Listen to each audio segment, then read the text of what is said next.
All right, Frisbee family, thank you for tuning in. You are here with a morning round session. I'm your host, Greggy Biscuits, and I'm very excited to have our first international guest, the one and only ambassador of disc golf, supreme, Mr. Scott Stokely. Scott, thanks for joining us. Thank you so much. And I don't know if you know what a compliment you just paid to me. You know what the compliment is.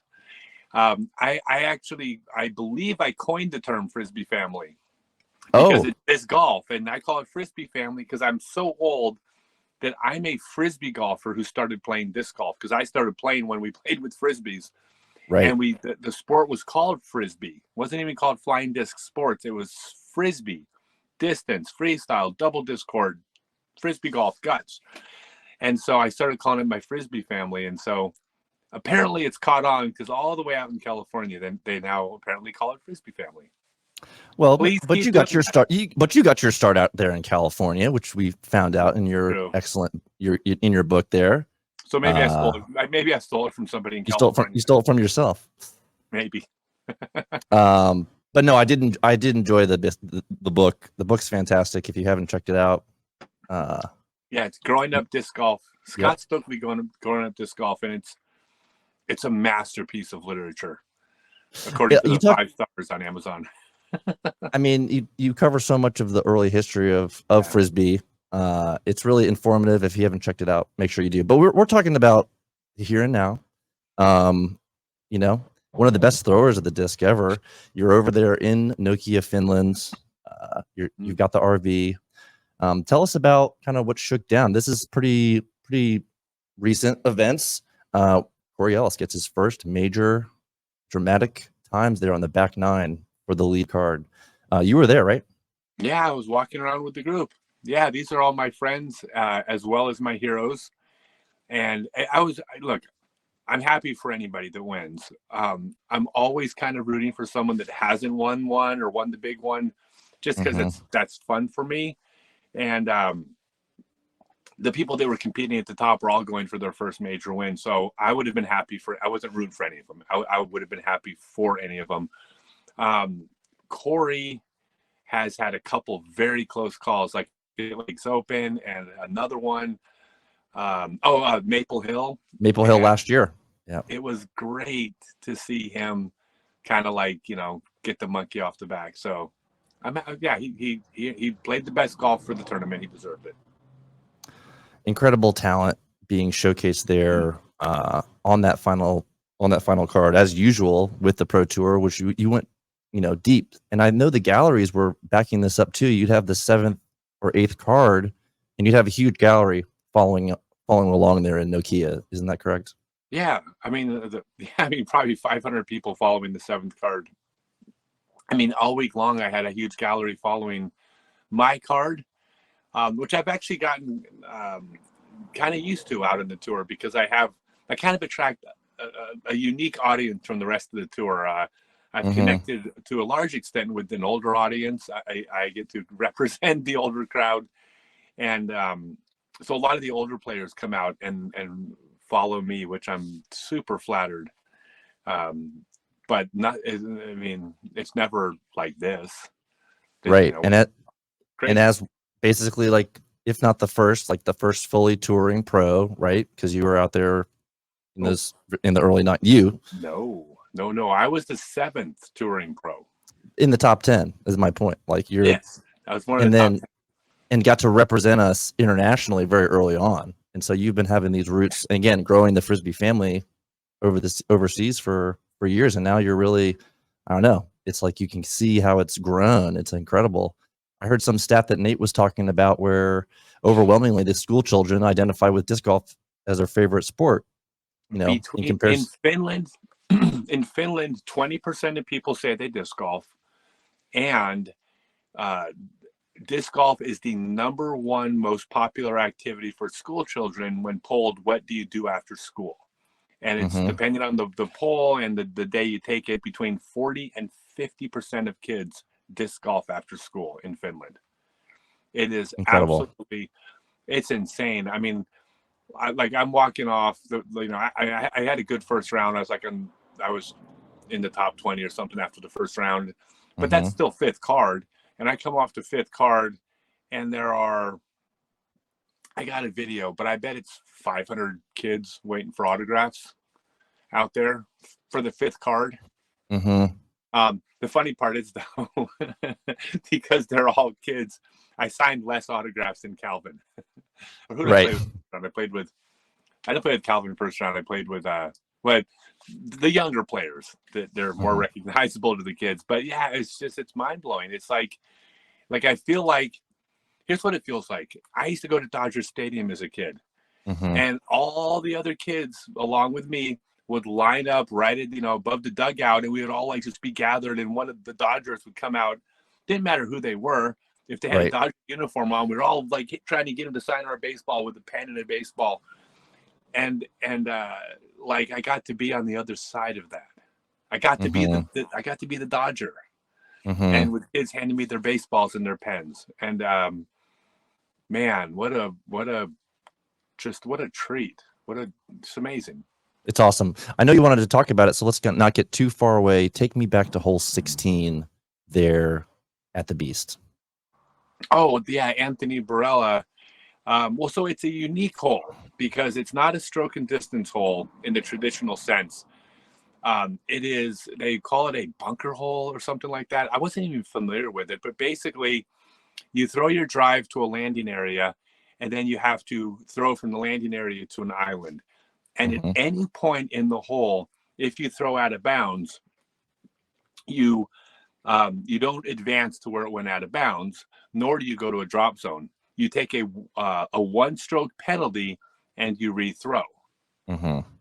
So no drop zone, no advancing, but you also don't take a penalty stroke and rethrow, which means if you miss the island, if you land safe, it's a par 4, miss the island once, throw it on the island, make the putt, you can still save par. So it's more forgiving than probably most stroke and distance, considering there's very little room to advance. You might advance like 10 meters in front of you. You still have to clear a fair distance. The thing is, so let me be clear before I say anything. Number one, Corey Ellis won the tournament because he played the best disc golf. He's the champion. Unbelievable. What I'm going to talk about it did not affect the outcome of the match. So I'm not suggesting in any way that Corey didn't win. Corey won. And the tournament was fantastic. The course is amazing. And they're not doing anything on this course that isn't done other places. So I'm not speaking about this course specifically. I'm just talking about the concept of any type of island hole that doesn't have a drop zone. And I mean drop zone.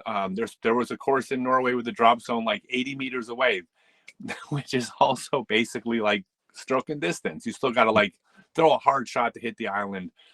But basically, the type of island hole where a player could blow up. We saw it happen to Johnny McRae at USDGC a few years back on hole 17. We saw it happen, obviously, to Anthony Barella today. And like, I can't stand those holes. I don't understand them. The thing is, when you have a drop zone, there was a point in this tournament where if Anthony Barella had played that hole in the middle of the round, he would have gone from, if he had to play a drop zone and went from birdie to bogey, he would have gone from first place all the way down to sixth. So missing the island with a drop zone is a massive penalty to a competitive player when the field is so tight. For sure. I mean, it's probably the difference between winning and losing, because you're unlikely to win a tournament like a major by 3. So it can cost you the tournament. That's a huge, severe penalty. I don't understand a hole where you might just like add on 5 more strokes. No. Because it's not like it can't happen to any of us. And before they had drop zones, when there used to be island holes with no drop zones, many of us have had the experience of missing an island 4 times. And this is what I think. Number one, it's a massive penalty anyways, but I don't find it exciting. Like, there's nothing exciting to me about having the anxiety of, well, what if I take a 10 here? What if Right. the wind picks up and it wasn't blowing earlier, and all of a sudden that island becomes really difficult for me and easy for players before? Mm-hmm. It's not exciting to watch my friends who maybe saved up money to go to a tournament and have their entire vacation ruined in 90 seconds, or for a train wreck to happen at a major tournament. Like, I don't get the appeal. What's a major financial, emotional, just everything to go Yeah. through for the player in that moment. And then guess what? Okay, now you have to throw. Now Yeah. you have to throw. Yeah. Well, here's the thing. And I'm sorry, this might be a little bit I might be a little bit of a home, like, I don't know what the term would be, a little biased here. Yeah. But if I'm watching the PGA Tour and Mm-hmm. I'm looking at a bunch of millionaires and I'm looking at a bunch of players that as soon as they leave the PGA Tour, they're going to be charging $1,000 an hour for private lessons at the Mm-hmm. country club the rest of their lives. They're strangers who are set for life. You want to set up a train wreck scenario, fine. Like, There's a it's not the cushion end. there. Yeah, come on. They look. They've already won life, but these are our friends. Mm-hmm. This is our Frisbee family. Like, we know everybody involved. Like, I don't want to see Anthony Brella or Johnny McRae or any of my friends go through that. I don't see, that's not exciting to me.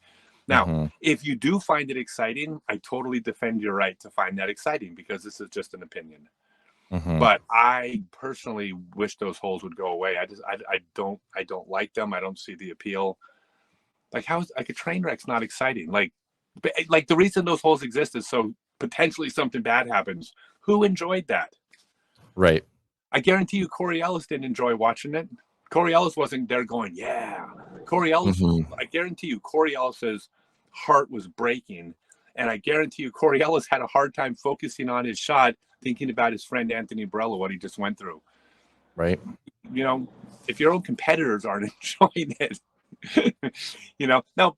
And by the way, if someone, if you're competing and someone throws a bad shot, you're like, oh, cool. I can make a stroke here. Mm-hmm. That's not a train wreck. That's just sports. Anyways, I'm kind of rambling now, but it's just one of those things where I wish they didn't exist. Two Mm-hmm. strokes is a massive penalty. And if you played well enough to have a 3-stroke lead, then you shouldn't lose on a hole. One hole shouldn't cost you a 3-stroke lead. If it cost you 2 strokes, it just made it tighter. Mm-hmm. So again, it didn't affect the outcome of this tournament. And UC and Discmania did such an amazing job. And there's precedent for holes like this. It's not like, oh my God, this is just one bad hole. Right. There's lots of tournaments that have holes like this. I just don't like any of them. Just my opinion. And again, and this hole has reared its head before in this tournament, and unfortunately, It's a tradition. it got Anthony today.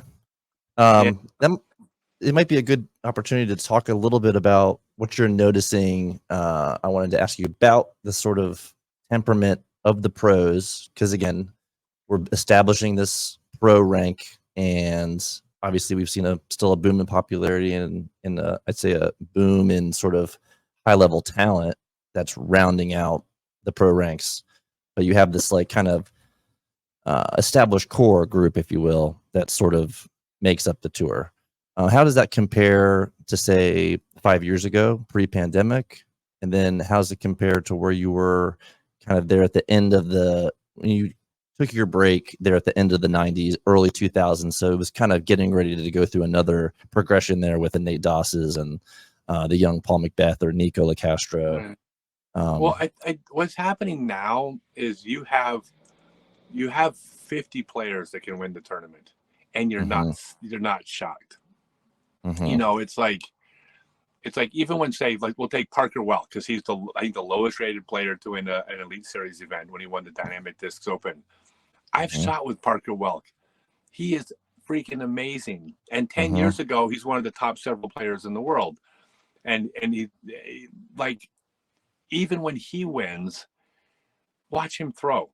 You can't watch him throw and be like, I can't believe Parker Welk won a big no, of course not. He's great.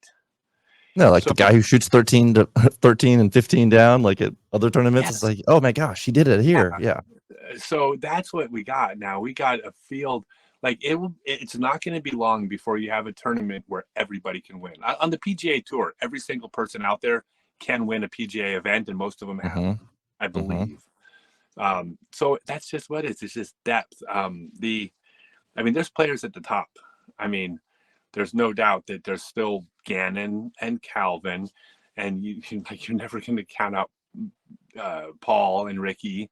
Like there's always going to be levels, but I mean, here's what this was the conversation we were having just recently.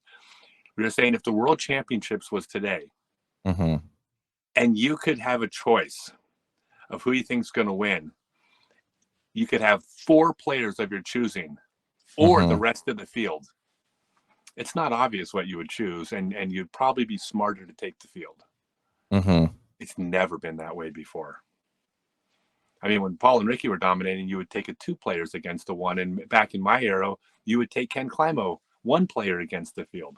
And now it's like, I don't even know if you'd take 6 players against the field, the best 6. I don't know, but that's what's so great. It's parity and it's fun, and you still have your stars. You still got your stars. You got to have stars. All sports need stars to drive media. But yeah, it's the best, man. I love it. It's exciting to see the growth, and hopefully, again, it's this type of deal where the purses continue to grow, the sponsorships continue to grow. I think they're excited to recently have that LL Bean sponsorship coming up for Worlds. Obviously, we see the professionalism and the level of attention being done at those European events.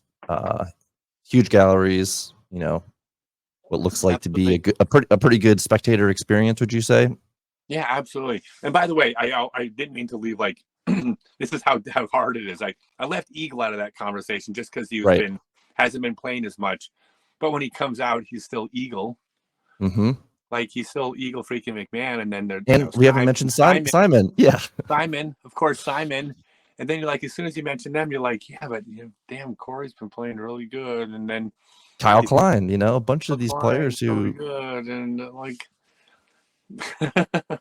and then the fact that you have James Conrad with the World Championship and in the last couple of years, and so the field it's as deep as ever. And again, I'll be really interested to see. It's exciting to see how popular it is there in Europe, and then the potential of where things can go. You've been on quite the tour. I have been. How many are you logging the miles? Do you know what mile you're on since I last saw you there in just outside Austin, Texas? Isn't that right before you left on the trip? It is. I've been in 26 countries since. Awesome. Since October. And by the way, we're not stopping. No. And it's going to be the remainder of this season and next year, right? At least, right? Well, as far as maybe Europe, I mean, look, I'm never going to have a home ever for the rest of my life.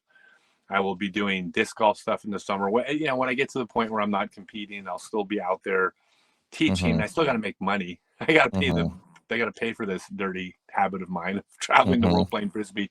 So I still got to run clinics. I still got to promote.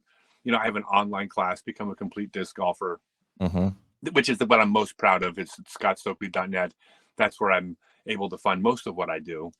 In fact, that's, I give away all my prize money, and the reason I'm able to give away things, do this and teach my special needs classes for free is because of the money I make in my online class. But anyways, I still got to do that during the middle of the year. But my passion now has become growing disc golf in developing countries. I what I am most in love with is the travels we've done around Southeast Asia. We're hopefully going to go to Africa this winter, and I want to bring disc golf to these countries that need things. I mean, everybody needs things to bring them joy, and disc golf brings joy. And it's a sport that can be. There's a long story behind this, but it can be accessible to everybody. Right now, it's not, even in developing countries, because of the cost of discs and baskets. We've cracked this code, and I'll be announcing things shortly. But by the end of the year, I hopefully will be announcing how we've solved the issue of discs and baskets in developing countries. And if we have, there's 150 countries out there that I'm going to do my best to bring disc golf to. But then in the summer, I got to go make money. so I can go to these places in the winter. But yeah, no, like we're literally gonna go hopefully to Madagascar. This is a maybe in October, but definitely Indonesia in November. But definitely back to Thailand and Vietnam, Laos, Philippines. We don't even know. So much potential. India. We're going to be in India in the spring, hopefully too. We're doing talking to a bunch of government officials about disc golf over there as well. That's scheduled for March before the season starts. Yeah, that's I'm sorry, that's where my heart is now. Yeah, I love seeing the sort of, again, expansion of pros moving into the second parts of their careers.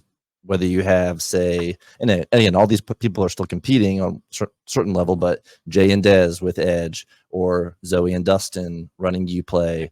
Then you've got the amazing things that Paul's been able to do so far with his foundation, which is multiple courses, multiple continents, and then just kind of getting that awareness and using his platform as a way to really amplify the sport and put it in places where it's never been before. Something that, again, you have a lot of experience with. Yeah, I mean, I like my life is dedicated to my special needs work in developing countries and disc golf and giving back and trying to make the world better and all these kind of like maybe hippy dippy concepts, even though I'm not very hippy dippy. But the funny thing is, though, I actually get asked, not all the time, but I have been asked frequently, how do we, what about these players on tour? I'm not talking about all of them, but like most of them, how can we get them to maybe do more to give back or do more to do things for charity? And my answer is, I always say, I start by saying you probably won't like my answer, but my answer is I don't think they should be thinking about giving back right now. Right. Like as a professional athlete, you have a very short window. I mean, I know I'm still competing, but I'm so far outside my window in a bigger sense. You have a small window to build your brand and build your name that you can use for the rest of your life. And I think as a professional athlete, when you're in your athletic prime, I believe you should be selfish. I think you should be focusing on your game, your career, your brand. Any of those players who are also doing things to give back at the same time, it's commendable and they should be praised and held in high esteem for doing it.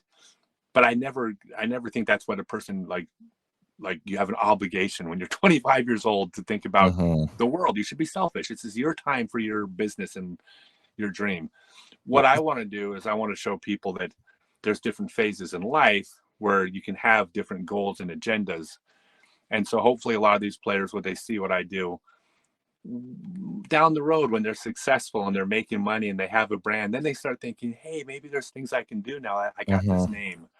So really that's if I'm to inspire players out there, I'm really trying for them to be thinking about it in their future, not today. Like Corey Ellis should be thinking right now, he should be thinking like, I'm number one and I'm the champ. Like that, he should be thinking about Corey today. Yeah. Savor the moment. Again, he's put in a lot of work, and again, as we've talked about, it's like the money's getting there. Like it's still catching up to where, again, where you finish, if you're in the top 10 or if you're near the cut line, it's a huge difference in financial security and then your overall just comfort level, right? Yeah. Well, and the money, look, there's a lot of sports where, let's see, do I want to, my iPhone just asked if I wanted to increase storage size. I'm not saving this video. No, I mean, the thing is that there's so much money outside of prize money and sponsorship. Like when you build a brand for yourself and a business, there are so many things you can do.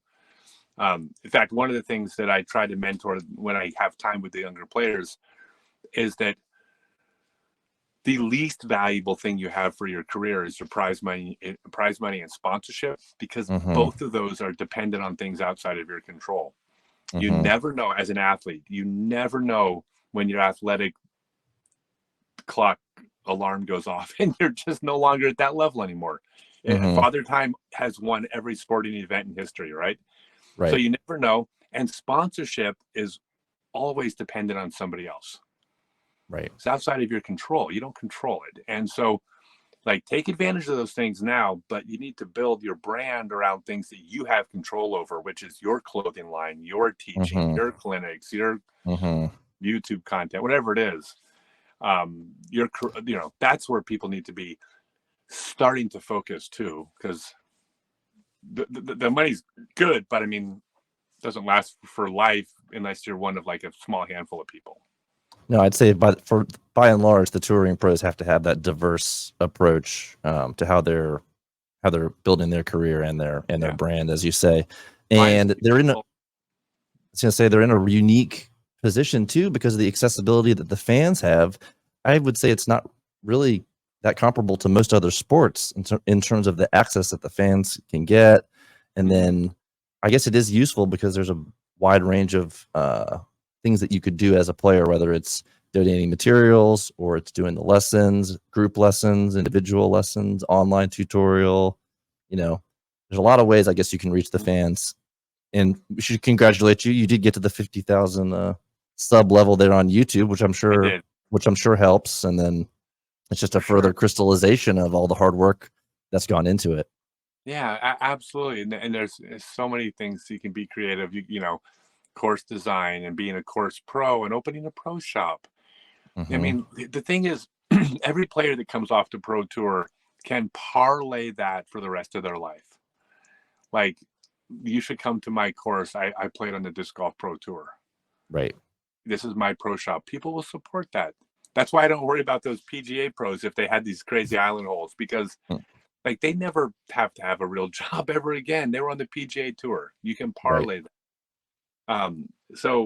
But the more successful you're on the tour, the helps build your brand and everything. There's just so much more to the world now. Like, I made this post, top 10 skills needed to be a successful disc golfer. Right. I remember that. Yeah. Backhand, sidearm, putting, Instagram, Facebook, YouTube, charisma, personality. Like, yeah, like that's just the modern world. It's just the way it is. Like, you can argue that I wish it wasn't that way. It should just be about how I perform on the course. Well, cool. Wish all you want. It's not true anymore. The world's different now. So building your brand is something that everybody's responsible for, unless you're playing for like a professional sports team. But there are other people building your brand for you. Somebody's building your brand. Right. Because we have to do it ourselves. And you've done a great job of that. Obviously, you've pulled on connections that you've made throughout your travels. Tell me a little bit about Ollie Disc Golf Center. Tell me a little bit about what you're riding around in, and our friend Vincent. Ollie Disc Golf Center is. Oh, you know Vincent? I have been lucky enough. We crossed paths last year at Jonesboro, and the seed was planted. Yeah. And I know there's someone from OTB out here right now. Danny is currently, I think, en route to Ollie if he's not already there. Yeah, we were at dinner with him the other night. Great. Ollie Disc Golf Center was this epic disc golf destination that ran into because of the personal issues with the ownership. It kind of like closed down, but it's this gorgeous piece of land that has one of the most amazing 18-hole championship courses right on the property of this private course, a private piece of land. But in addition to that, there's also as good an 18-hole wooded course. I mean, and I don't mean like old-fashioned wooded course. I'm talking still like championship level wooded course, also on the property, and then an 9-hole family-friendly course, which is wonderful for families, kids, people with disabilities. And it's just this. It's just this magical piece of paradise that got purchased and now has life being breathed back into it. Breath. We'll somebody is breathing life back into it. But applying breath. And the thing is, I don't want to speak for them, so I don't want to overextend what. But I've heard conversations, and I know exactly the things they're doing, because like right now, today, it is one of the most, if not the best, disc golf destination in the world. But their list of things they're doing for it is going to turn it into another level. Mhm. You know, like this is where you're going to take a vacation. You're going to be in the U.S. You're going to fly to Stockholm. You're going to take a train out to Alla Disc Golf Center and just spend 2 weeks out there. Mhm. Like it's going to be one of those places, and you're going to have the time of your life. So, yeah, I mean, I'm so excited. I want to tell you all these cool things I know are happening, but then it's not my place. Well, we can talk about another disc golf destination. Have you had a chance? I know it's coming up on the European tour, but to get out to the Åland Disc Golf Islands. I will be there tomorrow night. Fantastic. Yeah, where they turned an entire island into a disc golf course. Multiple islands, correct? Yeah, basically With a helicopter tour? It sounds like a lot. The helicopter tour. Why didn't you tell me this? I'm not doing it. Are you doing it? I didn't think you did. I'm not doing it. That's if you want to play them all in one day. I think that's the only okay. physical So way you can do it. They take it from island to island by helicopter. Mhm. Oh God. Okay, so I'm afraid of heights. I'm sure there's a slow route as well, you know. I said I would get on a helicopter if there was a boat named a helicopter. No, yeah, we're going to be out there for the Åland Open, and that's going to be this next weekend. It's the next event on the Euro Tour, and yeah, I mean, look, Finland is it's the national sport of Finland. Like I think they still say it's hockey, but I think that the numbers, it's Finland, it's disc golf. Disc golf is Finland. It's amazing out here. I mean, I go into a restaurant, everybody knows me. Like I'm just like, I might as well be like on an NBA team or something like that. You know, 20% of people recognize I would say I'm probably as well known as maybe the sixth man on a local NBA team, the guy coming off the bench. Like he's not LeBron James, but you know, I mean, you've got the height for it. So I mean, they might be trying to throw to you in the post as well. Yeah, but you know, 20% of people know who the sixth man of the Nuggets is. Right. In Denver, right? Okay, so like I'm that guy here. Well, it was formerly Bruce Brown, but now it's traded. Wild. But yeah, we know what you're talking about. It's wild. It's just what's it like when Seppo Payu shows up at an event like that? I didn't see him. Okay. Was he here? I know he's recently with child, so they might be keeping a low profile. But you know, I saw the response for Vino. I saw the response for Nicholas. I mean, again, the European guys who have been established. Yeah, there are Finnish stars. There are Finnish. This is what's really cool. There are Finnish players that are every bit as big a star as Paul and Ricky are in Finland. It's what's the one name? I get it's so hard to pronounce their names. The player with the most following, or no, the most following in Finland. Oh, Nico. No, wouldn't that be Seppo? I don't think it is. It's a young kid. Okay. What? Antila? Laura, I'm gonna get it's not Laura. Sorry, I'm gonna get it wrong. So I don't want to say it wrong because I can't pronounce any of the names out here. They make them like 7 syllables long on purpose just to throw off the Americans, I think. Well, Ani, we got introduced to Ani. 2 Anis this week. Yes, on like 4th and 5th place. But no, the local Finnish stars are superstars. They some of them do all their social media in Finnish, which is great because if you're in Helsinki, you know, you're in the city, you're learning English. It's kind of, you know, a lot more than a lot of the people who maybe are in smaller towns. They're not learning English as much. So having the social media in Finnish is really big in Finland.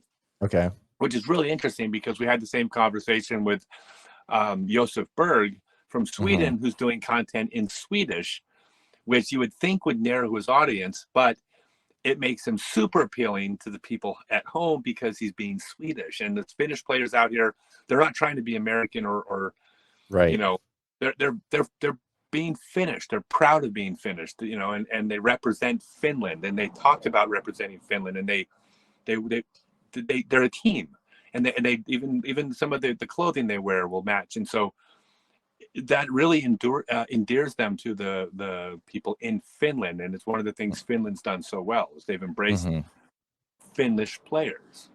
This is like, it's wild out here. I don't know how to describe it. It's just wild.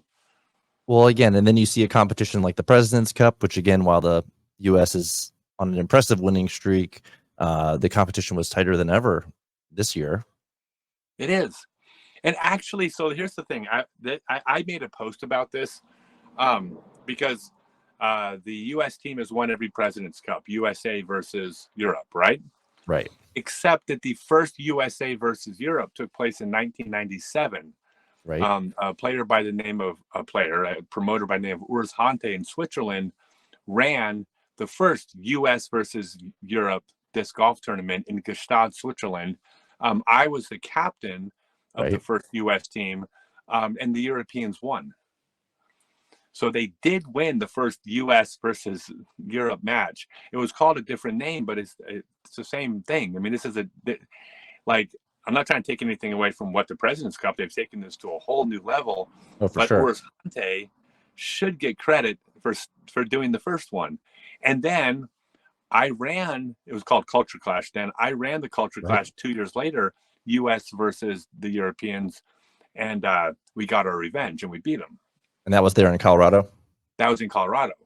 But it's important because, I love everything that's happening in the sport and everything everybody's doing, but you can't forget the history. You can't forget the people that did it first or the pioneers. And Urs Hante was a early pioneer in disc golf in Europe, and I don't want his name to be left out of the books. Again, and that's a really useful and valuable resource that you provide in your book, Growing Up Disc Golf, where you're mentioning all these names and all these historic, influential characters in the growth of disc golf. One who's sort of a local legend here, who I know you happened to call roommate at one point, but I got to hear your best Leonard Muse story that's not in the book. Best Leonard Muse story is not in the book. Oh God, I love Leonard. He's just one of my favorite people ever.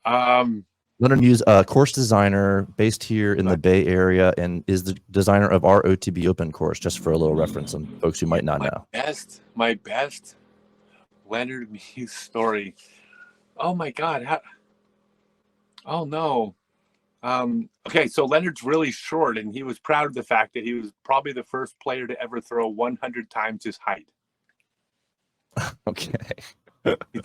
He threw 100 times his height at a tournament. He's like, I forget how tall he is, but he threw 100 times his height. Because he's probably clocking in he's an easy 5'7", right? No, I know it's a little bit different from the perspective of us tall people. I can never shorter than that. I wanted to give him 5'7".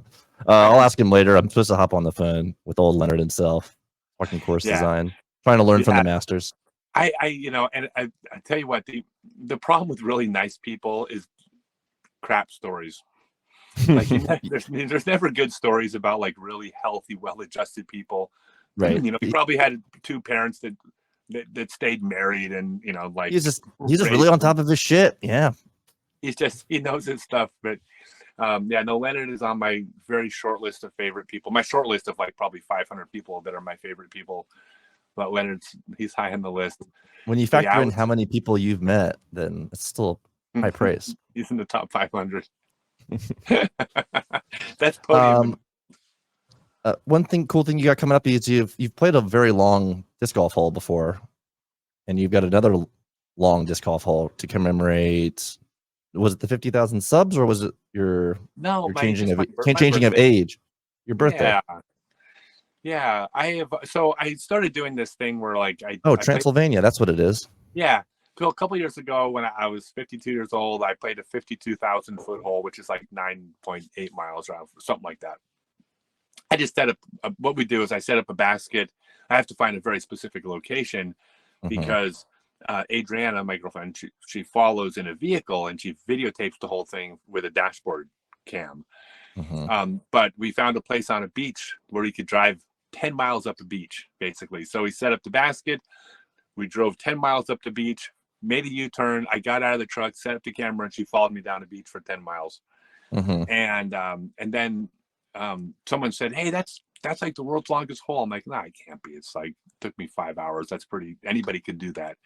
But nobody actually stepped up and said I played a longer hole. So I was like, wow, okay, I guess I played the world's longest hole. So I put out a video, said, "I think I played the world's longest hole. I got this really cool idea. Please don't be some D-bag that goes out and plays the Appalachian Trail next year, and like, I played 1,000-mile hole, and like, look how cool I am. I said, you know what would be more fun? I said, go break it by 100 meters or like 1 kilometer or some small amount. Get the world record for the world's longest hole, and then somebody, maybe me, will break it again, and then somebody else can break it. And the idea is, why not have like hundreds of people set the record for the world's longest hole? Because 1 kilometer at a time. Yeah, 1 kilometer at a time. So these guys in Minnesota, in the middle of winter, like literally like 2 weeks later, went out and played, and they videotaped the whole thing in snow. Oh wow! In a frozen riverbed, and I'm like, what the hell? Like, I wanted it to happen, but not, 2 weeks later. By the way, way more difficult than anything I've ever done is playing 10-mile hole in the snow.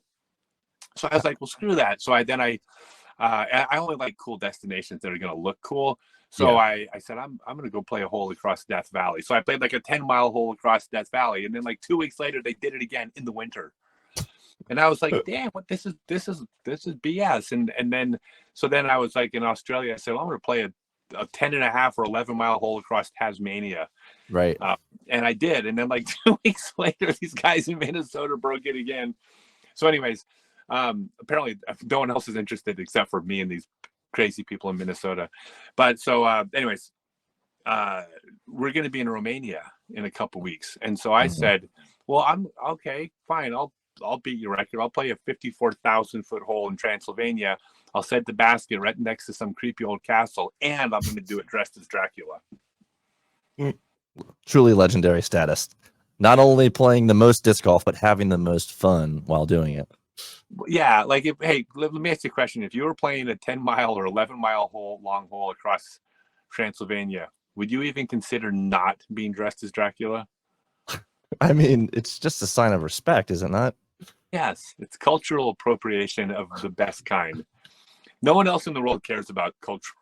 No one else thinks the way Americans do about stuff like that. They'll think it's cool and funny. They're not going to be offended. They're not going to get triggered.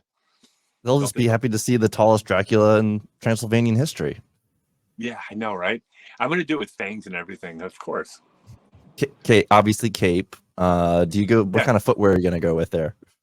Tennis shoes.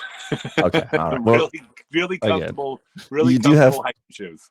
Yeah, you do have a long trip still ahead after that one individual hole server. It's going to be cool though, and I'm going to be down. We'll have to find like this dirt road where we can play like 10 miles, and hopefully I don't land in too many people's property. And then I also want to do a hole across Nepal. Cool. Hopefully the plan next summer is to go to Nepal for like a month, and I want to do like hike around Annapurna and K2. And anyway, I want to go to Nepal basically more than anything. And but I'll play a hole at like 15,000 feet or something. It'll be cool. At the top of the world, Nepal. Well, that's about as far as I'm not going to go any higher than that. I was going to say, do you want to do 50,000 feet of elevation change? But I don't think probably want to without the helicopter. But helicopters, we're not going to go there. But it's fun. I wish more people would take this up because I think it's really fun. Like it's neat. Now, any other rules to this? It has to be in a linear. You can't just do like around a track. It has to be. So here's the tough thing about it. This is what we discovered is that you got to find like this dirt road or something like that. But also, it's people's property. Right. Like, where do you get public land? Like, there's no place in the middle of Texas. Everything's owned by somebody. And you throw into someone's property, then there's like barbed wire fences. And so it's really tough. So you got to find the right situation, like Death Valley. But it might be hard to find a place in Ohio. The people in Minnesota do it down a frozen river, like a frozen river. So they've got a 10-mile river that's frozen over. That's ridiculous. You can't do that in the summer. It's a river. Right. We need no, it doesn't. That doesn't work, as we know.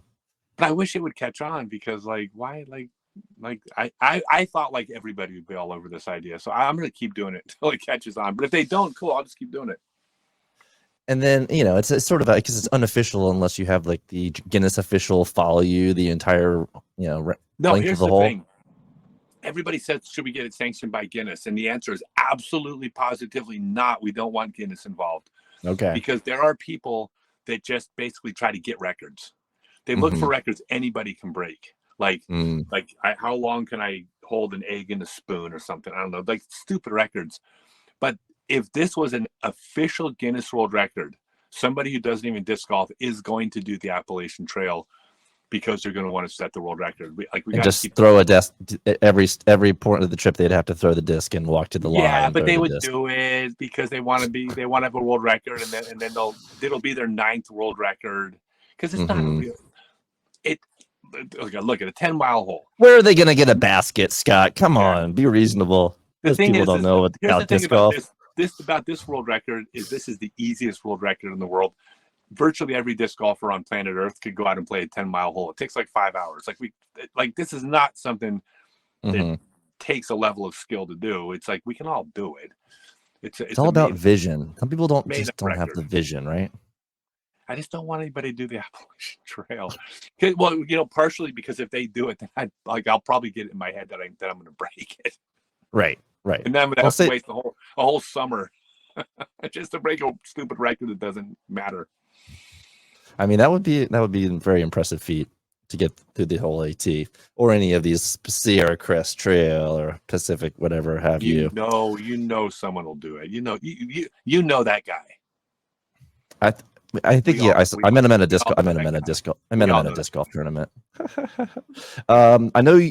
We'll get through it. This has been so fun. I wanted to ask you a little bit. I know you like to try things when you're out on the road. Adventurous palate. What is the most exciting or strange thing that you've had in Scandinavia? Oh, you said in Scandinavia, good, because I was about to say Japan. If you said Japan, I was going to gross you out. That was the skin one. That was the. Which one? No, that was no. And it was the fin of the stingray fin. No, that's Oh, nothing. okay. But we got to narrow it down. Scandinavia, yeah. In Scandinavia, it's all about cheese in a tube. I am absolutely addicted. I eat about 2 of these things a day. I have high quality cheese. If there's one thing that I cannot understand why this has not caught on in the U.S., it's this. Like, we have Cheese Whiz, but Cheese Whiz tastes like puke. Right. So that's why, of course, Cheese Whiz hasn't caught on. This stuff tastes so good. I don't even spread it on anything. I open up the lid and just knock it back. Yeah, do I? Is that what I do? I've not once put this on anything, and I go through like a tube or 2 a day. I mean, sounds like you might like shrimp flavor. Maybe you're the man to bring it to the U.S. Break it out.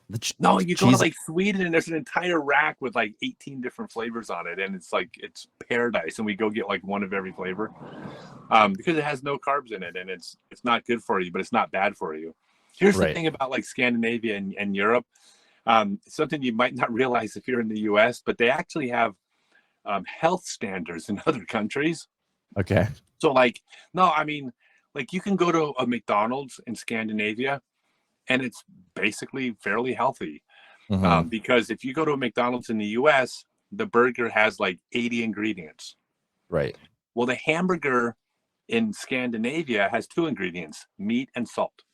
Mm-hmm. It's just meat, and the bread is wheat and whatever they make bread out of, water and yeast, right? So it's basically like it's as healthy as cooking a hamburger at home.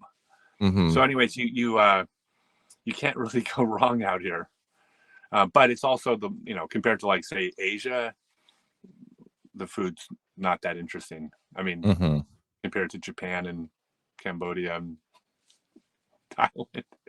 Oh man, I would love to just go on the old Southeast Asia eating tour. Oh my if we can God, sprinkle in some disc golf, that'd be great. But no, my God, I'll tell you, like, here real quick. We were in Cambodia, and we had a driver, because you can get a driver for almost nothing. They'll just drive you around to see things all day. It's way cheaper than just calling a cab every time. And we were going to do lunch. He says, where do you want to eat? And we said, and this is what we say every single time. We're like, wherever there's no white people. Not to offend my white friends out there. I love you. But when I'm in Cambodia, you're not who I want to hang out with. I want to hang out with Cambodians, right? So he goes, oh, well, there's a place where, we go eat. Perfect. That's what we want. So we drive down this dirt road, and it's this house at the end of the road, and out to the side of the house there's 4 tables. And I'm going to point out something else too that kicks ass about Southeast Asia. There's 4 tables. Around each table is 4 hammocks, because you eat and then you take a nap. That's what you do. Hammocks are there because when you're done eating, of course you take a nap in a hammock after you eat. But there's 4 tables, and the woman comes out and she has like a menu, which is like a piece of paper with some things written down on it, but it's photocopied, so it's a menu. And our guide reads it to us, and he tells us what there is, and we're like, we don't care, order whatever. And then she says something to him, and he translates this to us. He says, "Oh my God, this is so exciting! Good news! About an hour ago, there was a chicken running across the property. Would you like that?" And it's fresh. We're like, yes, we absolutely would like that. And when they serve it, it's every single part of the chicken. It's the chicken, it's the chicken meat, it's the chicken gizzards, it's the chicken neck, it's the chicken spine, it's the chicken feet, every single part of the chicken. Like, we ate the entire chicken. Everything that was edible off a chicken was like served on this plate. That had the unfortunate luck of running across their property an hour ago. It's amazing. It was actually really good too. That's truly farm to table when you're on the farm. It's not even a farm to table. It's a runaway. Like, that chicken, maybe yard to table. Yeah, maybe that chicken had like some asshole father at home that used to beat it and just ran away. Just to run away. They call it free range. Yeah, they call it free range. That's what they call free range, but it's not free range. It's just chicken. By the way, here's the funniest part. So there's chickens running around everywhere, but everybody knows who owns each chicken. And I'm like, were they tagged? We don't need to tag them. That chicken belongs to that house right there. They just know who owns what chicken. So if a chicken comes by that you don't recognize, it's kind of like if you're a gang member in LA or Stockton and you go into like the wrong neighborhood. The wrong neighborhood, right? Yeah, that chicken wandered into the wrong neighborhood. That was a Crip chicken wandered into a blood neighborhood, and next thing you know, they were boiling chicken feet. And they spread, and they use every part of the chicken, which we like. Yeah, absolutely. And it was great. But that's just also, I'll even give you one more, and this is also in Cambodia. Yeah. Was amazing, was that this golf course in Cambodia is actually, do you have a minute for a little bit longer story? We'll just keep going. You're perfect. Okay.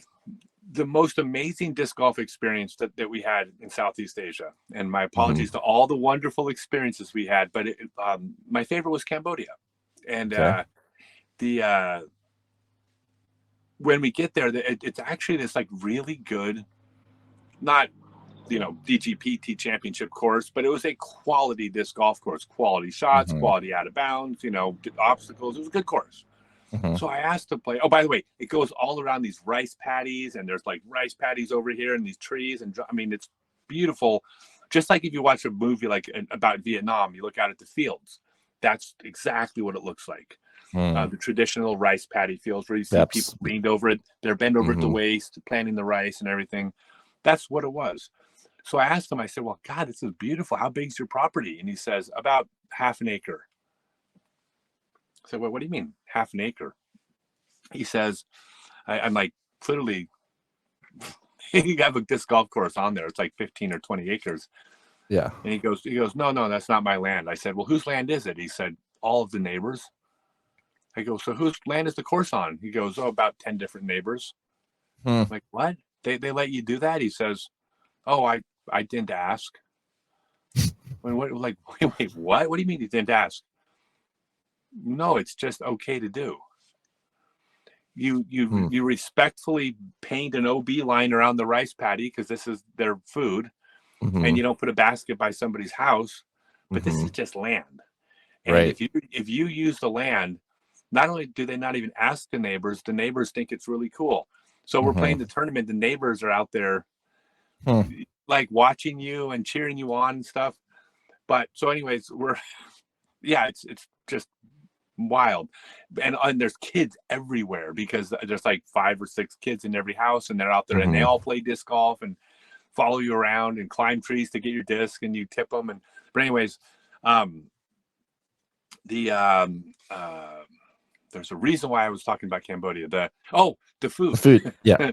So, anyways, this is what'll happen out there. All of a sudden, if you're playing, if you see a snake, one of the kids will just yell, "Snake! Snake!" And everybody, like all the all the white people, and they're staying there and they're playing disc golf. Uh-huh. Wasn't that so sweet? The kid is like warning everybody about the snake, and the kid, "Snake!" And then all of a sudden, the kid's uncle will come running out of the house with a hatchet. Right. What the kid's yelling is dinner, because Snake's here. It's a treat. It's a delicacy. So if you see a snake, you keep an eye on it and alert the person with the machete, because they'll come out, and that's what they're going to have for dinner tonight. Maybe a little tube cheese on the side of that. Sounds like a meal. Yeah, tube cheese. I'm sure it's better than the tube. Well, I can't. No, nothing's better than tube cheese. How could I say that? Sorry, tube cheese. No, tube cheese is our savior now.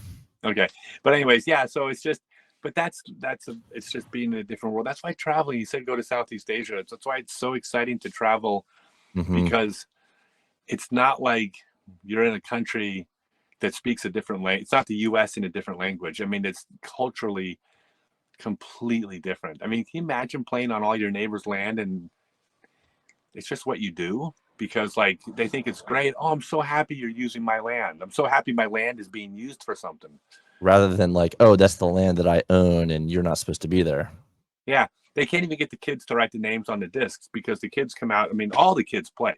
I mean, there's 50 kids in this little neighborhood that all play disc golf, and you come with one disc and you might go home with another one. They don't even like understand the idea of possession in that sense. And before anybody gets the wrong idea about me in America, I'm a diehard capitalist, free market. Like I'm not suggesting that like that these are necessarily better or worse ways to live. It's just that it's a beautiful thing to see. When it's done right. I'm not saying that system would work everywhere. Clearly it doesn't work a lot of places, but it works there. And they share everything, and like no one in the neighborhood goes hungry. It's, well, like it's a culture. It's just a different culture, but it's amazing. I think if we lose that perspective of we have something to learn, or at least something to observe with other cultures, then you still have that kind of energy for life, and that pursuit of experience and everything that makes life worth living, really. Oh my God! We've been invited to funerals. We've been invited to weddings. We've been invited into people's homes that we don't speak, like they didn't speak English, but we were just wandering through their village, and they see us, and then they just want to feed us. And you're truly an earthling, Scott. It's amazing when someone wants to cook you food when you think you can't afford to do this. But like this, like it's in Indonesia. In Indonesia, if you were in a village in Indonesia, and I'm not talking about Bali. Bali's its own little world, and I think Bali, I heard it's awesome, but that Bali's it's different than the rest of Indonesia. So, and I haven't been there, but the rest of Indonesia, if they thought you were hungry, like it would be so offensive to their culture to let you leave hungry. You're a visitor, and it's like, of course they're going to bring you in and feed you. That's just what they do. It's wild, man. It's really I feel so lucky to get to see the things I'm getting to see. Well, we'd all be so lucky to experience radical kindness like that, right? Yeah, I feel lucky. I feel I'm the luckiest person in the world. Well, I feel pretty lucky that you made some time for us here on Morning Rounds. Always. I always have time. You guys, I gotta tell you, you guys were so good to me on the tour last year. Every time I needed a place, if I was going to be selling discs, if anybody's watching OTB, here's how OTB. Let me tell you how the OTB crew operates. I have tour discs for sale, and I need to, but I haven't bought it because I don't have enough discs to even justify buying a space at the Fly Mart or whatever. And I'm not traveling in a vehicle where I can even have like tables and something. And every single time the OTB crew was like, well, hey, why don't we move some of our stuff out of the way so you can set up and compete with us? And they did this for me every single time that I said I was looking for a place. They're like, hey, we'll make room for you over here. I'm like, I'm literally, in many cases, will take a sale away from OTB because someone has money to buy a disc and they buy one of mine instead of theirs, and they never thought twice about it. And they even literally move stuff off tables to give me tables. So if anybody's watching, if you're probably a fan of OTB, keep supporting. These are the good guys, and I can't tell you how much I appreciate that spirit. It's how I try to live my life, and I recognize other people with that same spirit. So OTB is the good guys, everybody. Definitely support them. Thank you for those kind words, Scott. It's been it was a pleasure running into you and getting to know you a little bit the last couple of years. I mean, I feel really lucky, and not to mention the fact that, you know, and the documentary is coming out, so we want to make sure people check out More Than a Shot, right? Yeah, not just not just a shot, not just a shot.com. Thank you. And that, from Eagles Crossing, and I don't know. I remember you were kind of in my side vision, and I saw you fall down, but I could have sworn that, and I don't want to spoil anything, but didn't you turn around to the crowd after you threw your drive and flash a 3 because you knew that you could potentially get to the 3 on that hole? No, I didn't flash a 3. You were there? I was there. I was happy to be in the gallery. Yeah, that's awesome. And I walked past the line that you threw, and I said, okay, and we saw that there was, you know, maybe a 1 in 100 or a 1 in 200 shot that you could penetrate there. But, you know, to think about that as the play, and I remember my vision was going up the fairway because I thought maybe we'd see a cut roller, something to kind of work its way down, a big forearm or a forehand to set up like a circle 2 putt. But then all of a sudden, boom, you're on the ground, the disc is in the air, and Bobby Cox was ready for it there on the catch cam. Yeah, it was perfect. Yeah, no, it was a wild experience. You know, the funny thing about it, and I didn't talk about this in the documentary, is that if I mess that shot up, which I am likely to do, then Simon just has to just lay up for his par, and he wins. Right. He wins all the skins because the other 2 guys are out of bounds, and I'm in the trees, and everybody in the world is like, "What the hell were you thinking?" So the risk of looking like a complete fool was so big. And but one of the things I talked about, and I'm not spoiling anything, that I talked about in the documentary, is that in life, here's where I sound like an old person, but in life, you don't have that many opportunities, you know? And it's like when an opportunity is in front of you, you can't just go, oh, I'll just wait for the next opportunity. Like that can't be your mindset in life, because then you miss every opportunity. You have to go after every opportunity that presents itself, and then fail at most of them. Right. Because you're not going to succeed at most things, especially big opportunities. You have to be willing to fail. And so that shot was like, God, this could turn out so badly for me. It could be so embarrassing. But what am I going to do? Wait for another opportunity? No, it's like, here's my opportunity right now, right this minute, and I'm going to put my fate into my own hands. And then if I fail, I fail. I'll make a video about it, and you know, but whatever. But yeah, it was a big deal to me. It was an amazing round of golf. It was a beautiful day there in Missouri, and yeah, I'll remember it. I've been lucky enough to be close to a couple pretty special moments in disc golf, and I guess we just got to keep it rolling at this point, right? Yeah. Well, I got more to come. My best is still in front of me.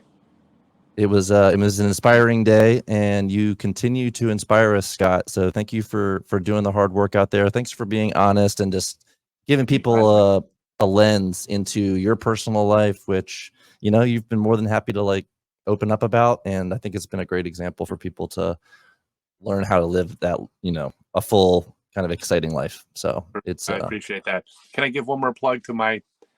Let's do it. Let's run down the shout outs, and then we'll get wrapped up. This the reason I can give away all my prize money and work on disc golf in developing countries is because my business is successful. And so let me promote my business so I can keep. There we go. Well, the biggest thing is that I teach an online disc golf class called Become a Complete Disc Golfer. It's at scottstokely.net. It's a 6-month class. It is not just a bunch of videos and instructions on how many times to practice this shot or that shot.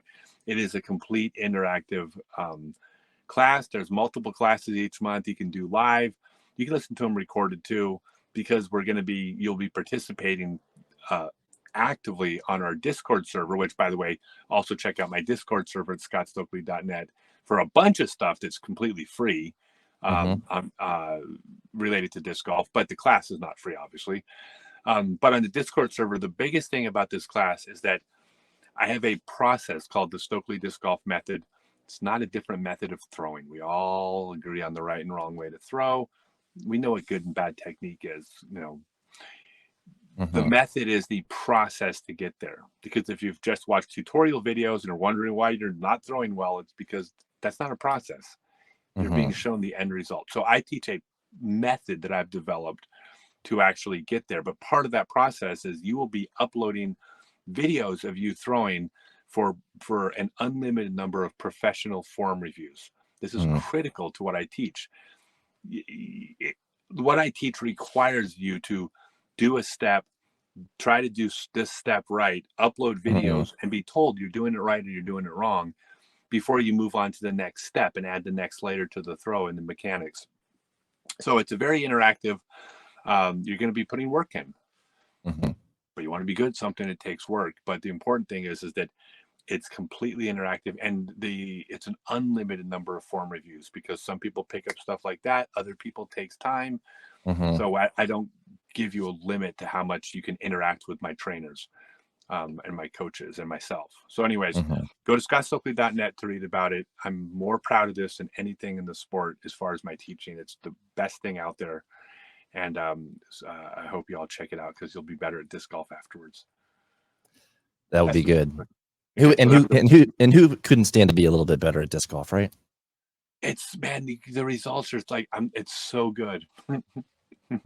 Well, you're living proof of the method, that's for sure. So it's exciting to see you out there competing again with the big boys, with the best in the world. You're still there. You're hanging tough. You know what's funny about it is that, like, this is the part that's cracking me up, because I follow my method, and by the way, my method doesn't mean throw exactly like me, because there are certain areas of my method that allow individuality based on body type, and like, I'm 6'7", I'm gonna throw different. Certain things I will do different than someone 5'4" as far as timing. So there's areas that allow individuals. So I'm not teaching to throw exactly like me. But the way I throw does fall into the umbrella if I follow all the rules that I set for how to throw. And it's like I'm out here throwing farther than 2/3 of the players on the Pro Tour backhand, farther than almost every player's sidearm, and zero pain, zero injuries. I think it's a testament to the way I teach, because I teach you to use your body in the way where all these different moving parts on your body move the way they're supposed to move. And when they do, it's low impact. And then you can play a long time, especially when you're older.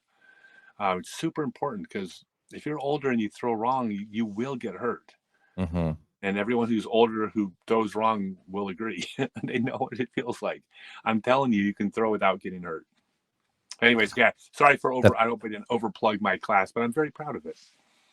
scottstokely.net, and we'll go ahead and include those links in the kind of bio for this, and let people know how to get to you. So once again, thanks so much for making time, and safe travels. I would do anything for you guys. You guys are the best. Thank you so much. Hey, you're the best, and take care, and we'll see you next time. Yeah, all right, everybody, this has been the Frisbee family. We're going to sign off. We're going to get back to pulling orders here at OTB in Stockton, California. Thank you to Stanley for doing the engineering. Thank you to Scott once again. And I've been Greggy Biscuits. You've been you. Tune in next time. Thanks, man.